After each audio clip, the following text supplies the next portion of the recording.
James Gunn and the DCU apparently are on the thinnest of ice right now. It looks like all of Warner Brothers Discovery's future is laying with James Gunn and Superman, and it feels like there's a lot of pressure on this film to actually do well. Yeah, I mean, after a string of failures and people just kind of like being over the DCU in general and then over superhero films in general because they haven't been very good, it's an uphill battle. I do not envy him. James Gunn's Superman has a lot riding on it. As the first feature film in the new DC Universe franchise, its box office performance will go a long way in determining where the shared universe goes from here, but there might be more than just the future of DC Comics adaptations at stake. Superman could determine the future of Warner Brothers itself. A report in Puck detailing numerous behind-the-scenes issues the studio is facing notes that Superman is under a staggering amount of pressure as it gears up for its release this summer. If Warner's can't finally make the DC franchise work, there is genuine fear that the studio will go the way of Fox, which was swallowed up by Disney in 2019. This report reads, it's important to note that this is not speculation that Disney will buy the Warner Brothers, but there's belief that Warner Brothers could be acquired by a larger conglomerate. And this is absolutely something as consumers and fans of these products we do not need. We do not need more big companies acquiring other big companies and becoming a more monolithic system when it comes to entertainment. No, I don't. Well, number one, I don't think Disney can afford it. No, they have a lot of debt still on the books because of the Fox acquisition. A lot of debt, and the Fox acquisition, the fact that Disney Plus is an absolute failure, the fact that their parks are starting to feel the pinch, and they got Epic Universe breathing down their necks. I don't think this is the time that they're going to approve any big purchases. And but Amazon, Apple are out there trying to expand their portfolios. Mm-hmm. Even Universal, they could see it as a chance to buy those properties and bring them into their parks. Well, certainly, everybody would love to get their hands on not only the DC characters, but you've also got the Lord of the Rings, and you've also got, Harry Potter in there. Yeah, Universal already has Harry Potter World. They're already doing a Lord of the Rings in their park, I'm told. So, why that would make the most sense.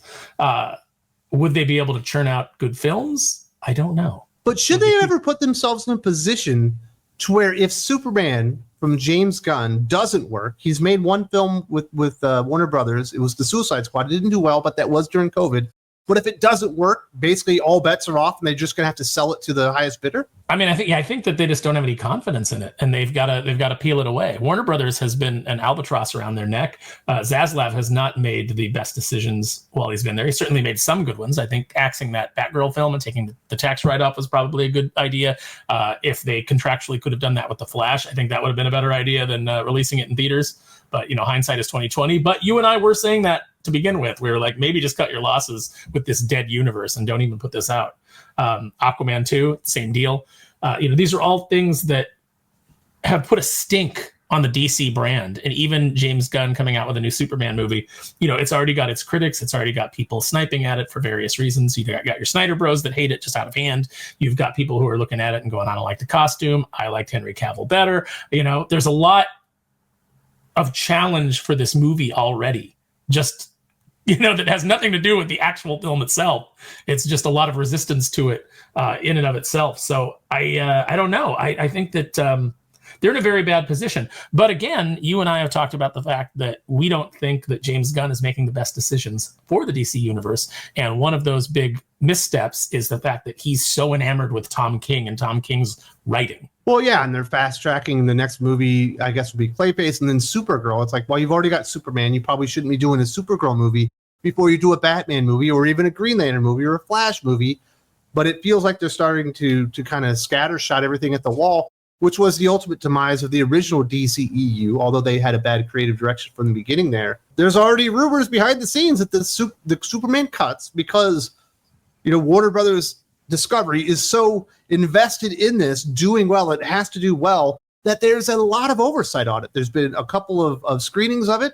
They haven't gone well because everyone needs this movie to be perfect. And if you try to make this movie so perfect that everyone loves it, there's a good chance the audience is going to fucking hate it. But one of the things we've been seeing out of films is them and you saw Andy Muschietti come out and talk about the Flash film. Oh, the reason that it failed was because we didn't hit the 4 quadrants. And you read what the 4 quadrants are, and you're like, that's everybody. That's every single person on the planet is within those 4 quadrants. You're never going to hit those 4 quadrants. There are just things that are of more interest to certain people, and you should look at what's our biggest market base. If we satisfy that market, then more people from the other quadrants will come. But trying to make it appeal to all 4 quadrants is never going to work. When you try to make something that satisfies everybody, you will always end up satisfying nobody. Exactly, which is what I personally fear is going to happen here. I saw the trailers. It looks fine. We haven't got a full trailer, but we've got a couple of teasers. When the family saw it, they were quite enamored with the dog. The wife said, when does the movie come out? Makes me think that she wants to probably go see it. Maybe we should make some plans about it. But if they get too many cooks in the kitchen, they start changing up the ingredients in the recipe, you might just end up with another mess, aka what happened with the Justice League movie, where you had too many creative directions and you actually had 2 directors on that one. You had the mess with what the Flash was, where it's supposed to be one thing originally, and by the end it's supposed to be kicking off new multiverse and stuff like that. And this thing could end up turning into another Frankenstein. Yeah, it absolutely could, especially the more executives that you have coming in. Do I think would James Gunn have been on my short list of people to do a Superman movie? No. But do I think that a James Gunn Superman movie without a lot of executive interference is going to be better than one with a lot of executive interference? Yes. So if the studio is coming in, he's having to take notes from a bunch of, execs. I think that's ultimately going to water it down. We're going to end up with it obviously won't be as bad because he's just a better filmmaker than and I think that he's got a better vision for things than Kevin Feige does. But we're just going to end up with another Captain America Brave New World, where it's just a mishmash of different versions stitched together and then dumped into theaters. And, things aren't going to make sense or resonate or pay off properly. And it's just going to kind of be a middling film that maybe hits 600 million. And then that's it. Yeah, they needed to go well over $1 billion probably to be the enormous success and really start propping everything up. But they have so much stuff working against them, not to mention the legacy of the DCEU itself. This is what Screen Rant had to say about that. As the DCEU began to suffer at the box office in light of fans not responding to their films, it got worse for every installment that would come afterwards since the audience gave up their interest in the series of films. By the time 2023 wrapped up the DCEU franchise for good, every release that year underperformed for Warner Brothers, Discovery, and now the defunct DC Films division. So they've already got essentially no momentum whatsoever. Even the Aquaman sequel, which the first one did $1 billion worldwide, did not come even close to that. The Wonder Woman sequel, which was also another, I think, near $1 billion film, did not do well. Obviously, there were some COVID concerns in there. You had a Shazam sequel. You had the introduction of Black Adam with The Rock, who's supposed to be the biggest action star in the world. None of that stuff really resonated with people, and I don't think there's a lot of good faith or people even believing that they're going to be able to do this in the first place. And you saw that with the declining interest in the DCEU over time. Yeah, you absolutely did. Let me ask you this. Do you think the DC universe would be in a better position if they hadn't panicked and had just let Zack Snyder continue to do his thing? If they hadn't panicked on Justice League and handed it to Joss Whedon, do you think that it would be in a better state than it is right now? Do you think that some of those other movies might have had a chance? I think with a coherent vision, it would have to be stronger than what it ended up being, because it ended up being so many different things going in so many different directions that there was no unity to anything. So I think it probably would have made it better. Although I think Zack Snyder's take on DC characters in the DC universe is flawed greatly. I agree, but I also think that it would have been more financially successful because it just became such a slapdash. The DC universe became the cinematic equivalent of Homer Simpson's makeup shotgun. It was just splattering everything against the wall in different colors and configurations and hoping for the best. They literally had 3 movies starring Harley Quinn, but never got a solo Batman movie. How fucking dumb was that? Why do they find it so hard to do a good solo Batman movie? They don't. They just didn't put it in the universe. It's going off on the side. It's mind-boggling to me because there's so many people who've already laid out the roadmap. You already have the Paul Dini, Dwayne McDuffie animated roadmap of how to make these characters kind of timeless. And that's one of the things that you have to do is all these filmmakers are so obsessed with making everything about our current day. How does this reflect the current day? How does this appeal to a modern audience? Just make timeless films. And stop thinking that Harley Quinn is fucking Superman or Batman. She's not one of the big 3. But they were just like, well, we casted it well, so we've got to do a Suicide Squad movie that's starring her. We got to do a Birds of Prey movie that's starring her. And then we got to do another Suicide Squad movie that has nothing to do with the first one, so we're told, but is also starring her. And it gets so confusing over time. And now they're doing it once again. They're characters from the DCEU. They're going to be canonically within the DCU, including Amanda Waller. And I believe the guy that was playing Blue Beetle. Not that I have a problem with Xanadu Marijuana or whatever his name is. I think he's a perfectly fine actor, and I like Cobra Kai. But it's kind of a fucking weird decision. Yeah, it's really strange, and it confuses the audience, and and then it just increases the complaint of like, well, wait, if that guy's still around, why is Henry Cavill not Superman? Even if it's a different universe, because this guy's a different, and then Peacemaker is canon because his wife's in it or because he made it. It's just, and I got no problem with his wife being in stuff. I like looking at her. She's gorgeous, and I think she's a fine actress. I think she's good in the parts that he puts her in. But it's that thing where it's just you create brand confusion, and you already have to get over the stink of your previous DC movies with this Superman movie. So it's not even starting with no momentum. It's starting in a hole and having to dig your way out of it. And I don't know that that's fair to put even James Gunn in that position. I don't, and say like, this has to be this, or else, it has to make $1 billion or this whole thing is scrapped. And I'm kind of on the fence because on the one hand, I want a good Superman movie and I want a good DC movie universe. And it would be nice to be excited about something again. But at the same time, I know you got Tom King working for you. So if the whole thing collapses like a flan in a cupboard and it all falls apart and we don't have to see Tom King's take on superheroes on the big screen, I'm all for that too. So either way, I feel like I win. This is the way superhero hype states. A closer look into Warner Brothers' business practices could explain why the stakes might be so dire. The studio's current leadership has overseen multiple projects that either underperformed at the box office or went over budget during production, leading to speculation that DC Studios co-head Peter Safran could become the next head of Warner Brothers Pictures. Despite releasing recent hits like Barbie and Dune Part 2, there are concerns that several Warner Brothers upcoming films, many of which are pricey, original fare without built-in fan bases, won't be large enough draws to make up the cost. If Warner Brothers continues to struggle financially, then the studio could end up being acquired, which would be a shocking turn of events. How would that be a shocking turn of events? They were originally acquired by AT&T. AT&T wanted nothing to do with them after 2 years. They're like, we are not an entertainment company. We are a communications company. They dumped it over. They did the merger with Discovery. The Warner Brothers brand and the Discovery brand don't exactly coalesce, although I like having them on the same platform in Max. To be completely honest, I think it's way better than Disney Plus. Especially they actually gave us full seasons of the fucking TV shows, which they're not doing. But of course they're going to sell it off, but they're going to have to get rid of it. It's like hot potato with this brand. And Warner Brothers is awesome. And hopefully whoever gets it, like actually, has a vision or has an idea of what to do with the Warner Brothers brand. You know what I'd like to see actually done well is Looney Tunes. They just released a movie and it flopped, and everybody's like, oh, the Looney Tunes movie, like nobody saw it. It's an absolute disaster. And I'm like, I didn't even hear about that movie. I didn't know that it existed until I heard that it flopped.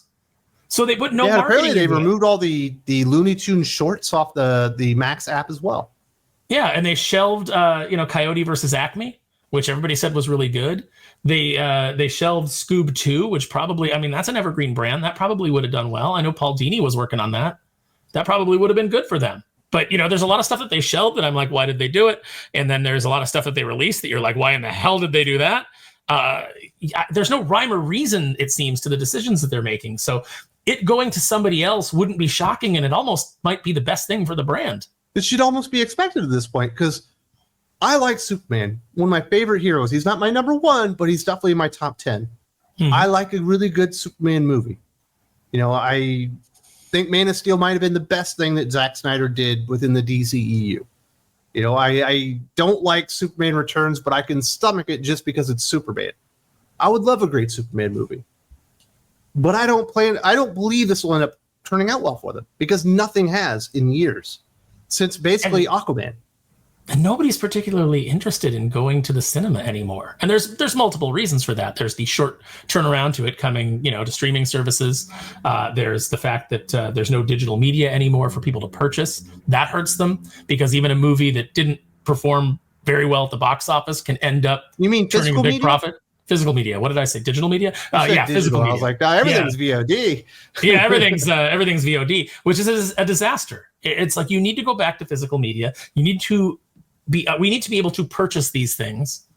You know, your streaming services are all flailing because there's too many of them. People don't want to go and pay for all this stuff. You know, you're doing it in 4 years of a bad economy, and you're in an industry that has turned off a lot of people in the country. They don't want to support you. So, and they signed up on these negotiations with the writers guilds and all that stuff that made everything exponentially more expensive to make. And less of it, because it is more expensive. So, you know, it's exactly what we said. And people are like, oh, you guys just don't like unions and blah, blah, blah. No, we said we understand people negotiating for better rates. We understand people trying to, you know, but what happens is, and we knew it was going to happen, you end up creating less work. They canceled projects. You guys went on the strike, and that gave them the ability to cancel a bunch of projects that they were signed up for. So you lost all that money. You lost the time that you were on strike, and then you came back with a better deal for a much smaller percentage of your union members. So it didn't work out for you at all. You didn't win. You actually lost in every way. They can't even make 20 episodes of a season of a show anymore. Everything's 8 episodes. It sucks. And they had demands like you have to have so many writers in the writer's room. No, you don't. That's a ridiculous demand. Well, you do, because that's what they agreed to. Yeah, that's what they agreed to. So guess what? You'll have more writers in far less projects. So ultimately, it's a net loss for you. So it's interesting that, you know, everything is essentially riding on Superman. And we'll see if James Gunn is able to bring it home. It's just, I hope it works out. That's what I want. I want a great DCU. We got a good MCU. I'm going back and watching phases 1, 2, 3 right now, and they're great. Even if Superman's great, you're not getting a good DCU, because you're getting a Tom King Supergirl. You're getting Tom King and Damon Lindelof on Lanterns. And Clayface is the second movie coming out. Yeah, it's not going to be good. There's no Batman production. Yeah, because he doesn't want, you and I have speculated that James Gunn does not want Matt Reeves doing the movie. He wants to do a Batman movie. And that's why he greenlit a Clayface horror movie. Which, if they do a Clayface movie and it costs like $40 million, you know, that might be successful. But I wouldn't. It's a Clayface movie. It should cost $4 million. Why are you sinking money in Clayface? Because you got to do that Clay CGI, man. It doesn't even make sense. A lot of they should do it. They should do Clayface like the stop motion, like claymation. That's what he should. He should actually be claymation. That would be amazing. Keep that budget down. Medusa in Clash of the Titans. Yeah, do it that way. Right. You know, it's like dripping out. You know, the clay's all dripping. California down. raisins. Yeah, that'd be good. I'd love it. Everything's riding on this. I do want to say thank you very much to Aaron for joining us today, talking about this. This is but a portion of the Geek Fix. If you would like the entire conversation, the entire podcast, you do need to go over to Thinking Critical Patreon, the Sparrow's Never Ending Christmas Tree Geek Fix podcast. Hope to see you there very, very soon.